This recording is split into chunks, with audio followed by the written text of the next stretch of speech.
A 70 giorni dalla data del voto per le regionali, la Confcommercio del Veneto mette sul tavolo il suo manifesto delle priorità, al quale i candidati tutti alla poltrona del Presidente della Regione Veneto sono chiamati a rispondere.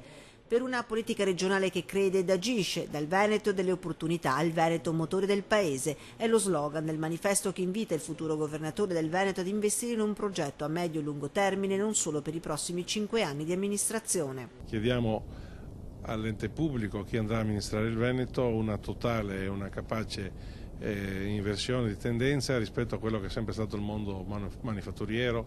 L'input è andare oltre al manifatturiero classico di cui fino ad oggi il Veneto è stato leader e puntare invece sul terziario di mercato, due gli asset principali di sviluppo, il turismo e il commercio, entrambi però necessitano di un presupposto, spiegano alla Confcommercio, l'innovazione. Al futuro governatore si chiede di lavorare in tal senso attraverso una sburocratizzazione, puntando sui distretti commerciali, modificando e adeguando la legge sul turismo, traino dell'economia veneta. Si chiede che la tassa di soggiorno diventi una vera tassa di scopo e non come oggi ad uso dei comuni per tappare falle di bilancio. Servono, dicono, nuove norme in tema di ricerca. Si vuole in tutti i modi immaginare un modo diverso per togliere la burocrazia, garantendo che ci siano alcuni cardini su cui non più derogare. Uno dei nostri punti fermi è basta consumo di suolo. Una cosa è chiara, per Confcommercio non si può continuare come si è fatto finora, pena la cessazione di molte attività.